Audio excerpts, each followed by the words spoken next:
आइए समझते हैं। बचा हमारा है छोटी आंत बड़ी आंत। आज आपका आहार नाल का टॉपिक जो है वो कवर हो जाएगा। तो सबसे पहले हम किसके बारे में पढ़ेंगे? छोटी आंत के बारे में। बेसिक सवाल समझते हैं पहले। देखो, मैंने आपको पहले भी बता दिया कि जो छोटी आंत होती है, जो छोटी आंत होती है वो लंबाई में बड़ी होती है, और जो बड़ी आंत होती है वो लंबाई में छोटी होती है। कैसे? तो देखो, जो छोटी आंत होती है, छोटी आंत की लंबाई, छोटी आंत की लंबाई कितनी होती है? तो इसकी लंबाई 6 से 7 मीटर होती है। समझिए, इसका नाम छोटी आंत क्यों पड़ा? जो छोटी आंत होती है एक्चुअल में वो बड़ी होती है, और जो बड़ी आंत होती है वो एक्चुअल में छोटी होती है। क्यों? ध्यान से समझे इधर। अगर हम बात करें बेटा, छोटी आंत को छोटी आंत क्यों कहते हैं? तो छोटी आंत की जो अगर हम लंबाई की बात करें तो वो होती है 6 से 7 मीटर। अगर हम ये बड़ी आंत की बात करें तो बड़ी आंत की जो लंबाई होती है वो लगभग होती है 1.5 मीटर। समझ रहे हैं मेरी बात को? यानी कि बड़ी आंत की लंबाई 6 से 7 मीटर, सॉरी 1.5 मीटर, लेकिन जो छोटी आंत है उसकी लंबाई कितनी है? 6 से 7 मीटर। फिर आखिरकार छोटी आंत को बड़ी आंत क्यों, छोटी आंत को जो बड़ी है इसको बड़ी क्यों नहीं कहते? ये तो इससे ज्यादा लंबाई है। लेकिन व्यास की बात जब आती है बेटा, व्यास, व्यास का मतलब ये वाला इलाका, अगर ये गोल वाला, ये अंदर वाला हिस्सा, ये वाला हिस्सा हम देखें तो जो छोटी आंत होती है इसका व्यास कितना होता है? 1.5 सेंटीमीटर। और इसका लगभग कितना होता है? इसका होता है 4.7 सेंटीमीटर के आसपास। यानी कि जो बड़ी आंत होती है उसकी चौड़ाई क्या होती है? ज्यादा होती है, और जो छोटी आंत होती है उसकी चौड़ाई क्या होती है? कम। अब सीधा समझो कि एक पतला, एक ऐसी पतली नली है, अब ये ज्यादा है कि ये तो चौड़ी वाली है। अगर चौड़ी वाली को पतला किया जाता तो छोटी वाली से बड़ी हो जाती कि नहीं हो जाती? बिल्कुल हो जाती, क्योंकि ये चौड़ी है और ये पतली है। तो हमने किसके आधार पे छोटी आंत को, जो कि लंबाई में बड़ी होती है, इसे हम बड़ी आंत क्यों नहीं कहते? क्योंकि इसकी जो चौड़ाई होती है वो कम होती है। यानी इसका ये वाला सरफेस, ये व्यास जो है वो 1.5 सेंटीमीटर होता है, और बड़ी वाली का कितना होता है? 4.5, मतलब लगभग 4.7 सेंटीमीटर के आसपास होता है। तो जो बड़ी वाली होती है उसकी चौड़ाई ज्यादा होती है, और छोटी वाली जो होती है उसकी लंबाई ज्यादा होती है। तो चौड़ाई यानी कि व्यास के आधार पे हम छोटी आंत को बड़ी, मतलब बड़ी आंत नहीं कहते, क्योंकि ये छोटी इसलिए कहते हैं क्योंकि इसका क्या होता है? व्यास कम होता है, 1.5 सेंटीमीटर होती है। इसकी लंबाई 6 से 7 मीटर, इसका व्यास, इसका व्यास कितना होता? तो अभी मैंने बता दिया, लगभग 1.5 सेंटीमीटर के आसपास होता है। और ये लाइन इंपॉर्टेंट है, भोजन का पाचन पूर्ण रूप से कहां होता है? भोजन का पूरी तरीके से पाचन कहां होता है?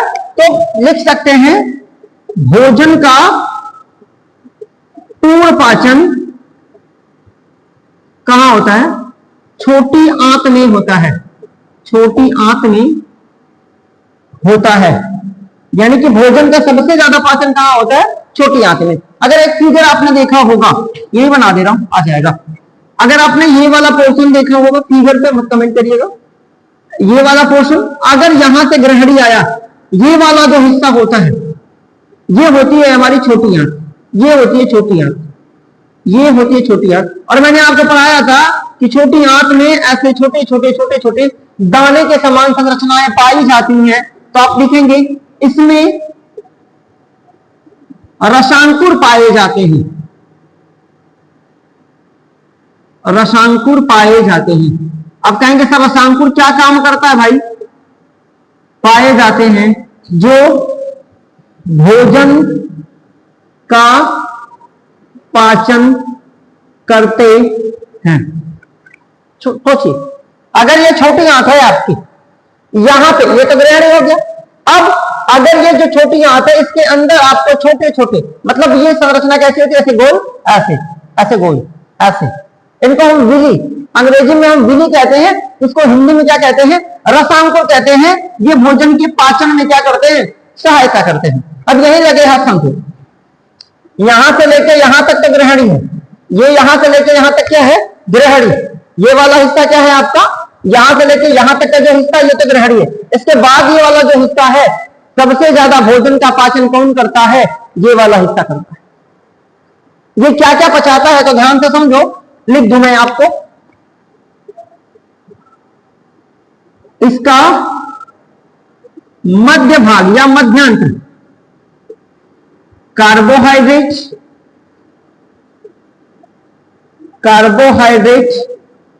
वसा, न्यूक्लिक अम्ल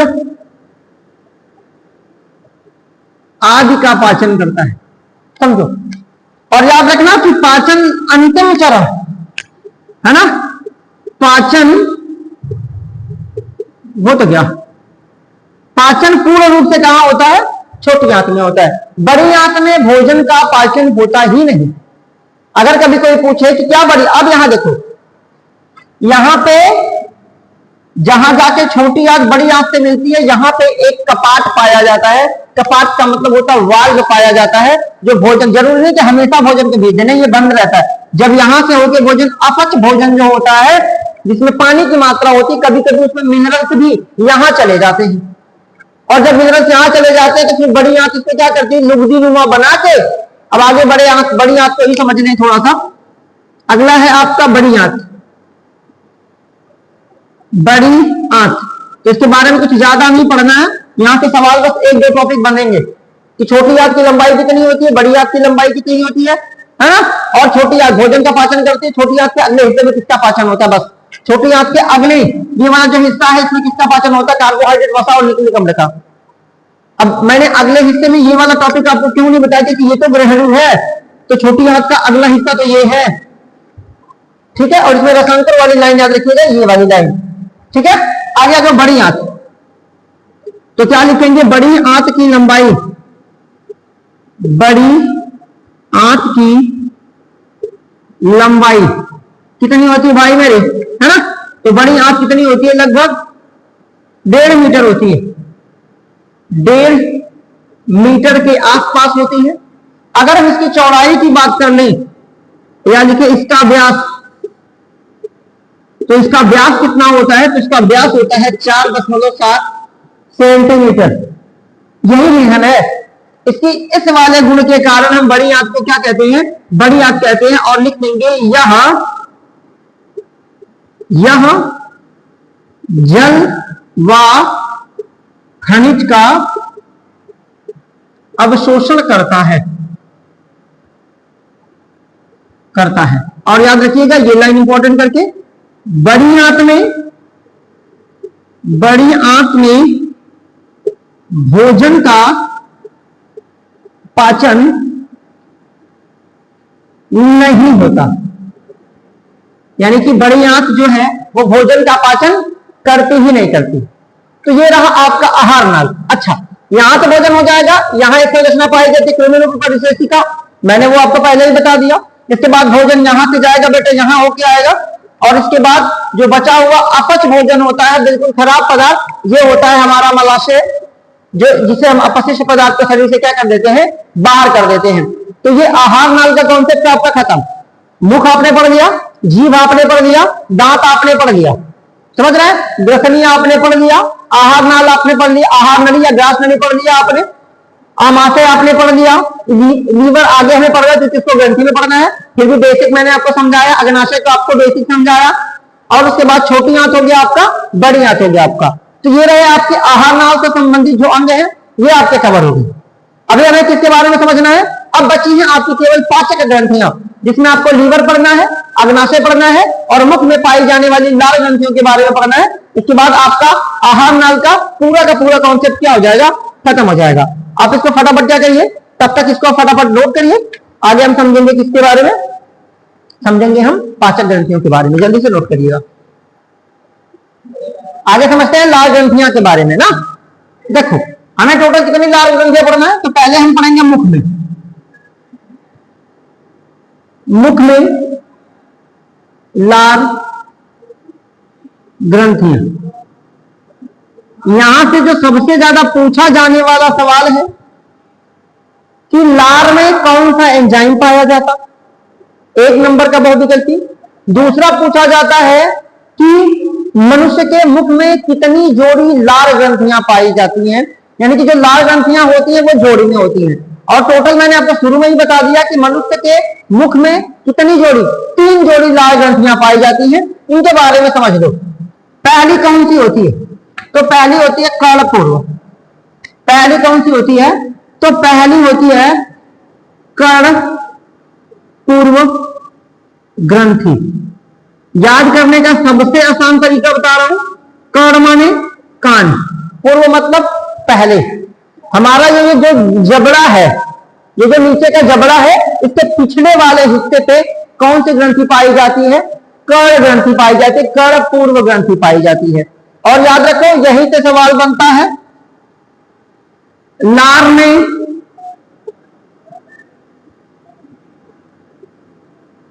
टाइलिन इंपॉर्टेंट है, इसको लिखिएगा।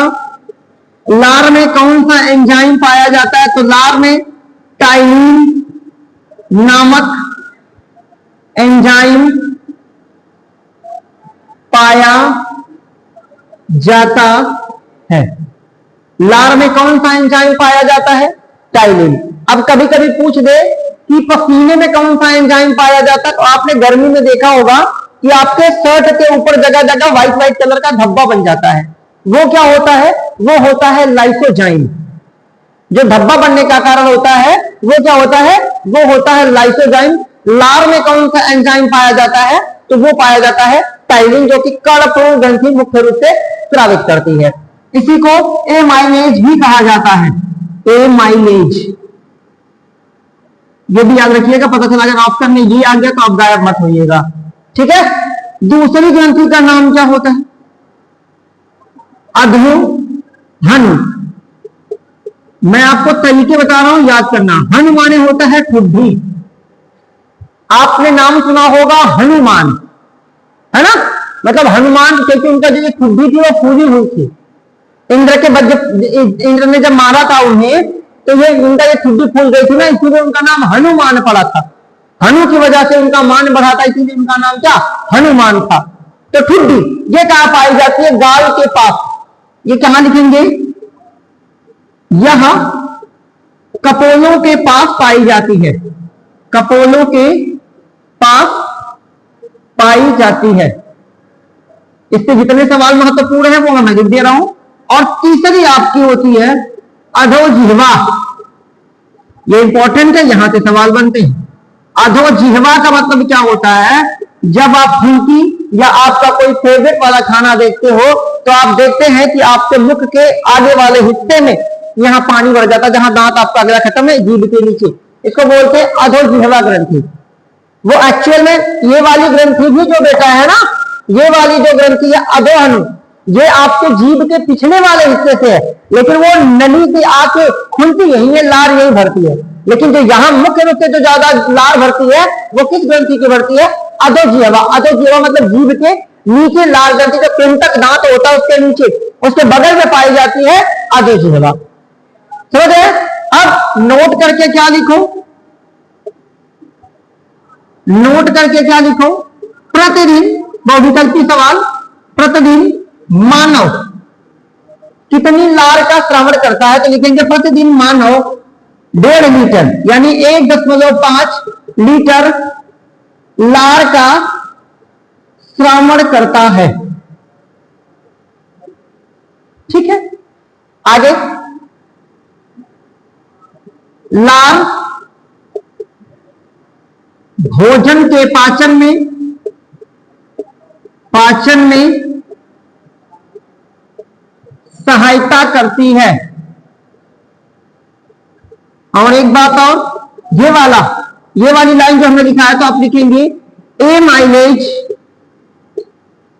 स्टार्च, जिसको हम मंड के नाम से जानते हैं, का पाचन करती है। और लार भोजन को निगलने में सहायता करती है। तो सोचो, अगर सोच लो खाली हमारे पास लार ग्रंथि ना हो, लार ना बने तो भोजन कभी आगे फिसल के जाएगा ही नहीं। समझ रहे हैं? क्योंकि वो कठोर होगा तो सिर्फ एक आदमी पर्सनली ठेलेगा खाना खाने के बाद, तब खाना पहुंचेगा। मतलब घर में लोग एक दूसरे को खेल बोल करेंगे, तुम मुझे खिला दो, तुम मुझे धक्का दो, मैं तुम्हें धक्का दूं, नहीं जाएगा खाना। क्योंकि लार जो होती है वो भोजन को क्या गीला बनाती है और फिसलने लायक बनाती है, ताकि तुम निगलते तो चला जाता है, जिसमें तुम कहते हो अटक रहा है। तो घर वाले आप या घर वाले या आप आपके जो बड़े बुजुर्ग हैं वो आपको ये बातें बताते हैं, खाना खाते वक्त कभी पानी मत पीजिए। क्यों मत पीजिए? क्योंकि फिर चावल अलग हो जाएगा, आलू अलग हो जाएगा, रोटी अलग हो जाएगी, फिर भोजन का पाचन नहीं होगा, आपका डाइजेशन सिस्टम गड़बड़ हो जाएगा। और याद रखो 80% जो बीमारियां होती हैं वो भोजन के सही पाचन के ना होने से होता है। अगर आपका पेट सही है तो ज्यादातर बीमारियां आपकी अपने आप सही हो जाती हैं, यानी कि ज्यादातर जो बीमारियां होती हैं वो आपके खान पान के ऊपर डिपेंड करती हैं। तो ये है आपकी लाल ग्रंथियां। एक ग्रंथि हमने पढ़ा मुख में पाई जाने वाली लाल ग्रंथियों के बारे में। सवाल नंबर 1, मुख में कितनी जोड़ी लाल ग्रंथियां पाई जाती हैं? तो मुख में 3 जोड़ी लाल ग्रंथियां पाई जाती हैं। लाल ग्रंथि का नाम कभी नहीं पूछता, लेकिन फिर भी हमने जाना है कर्णपूर्व, अधोहनु और अधोजिह्वा।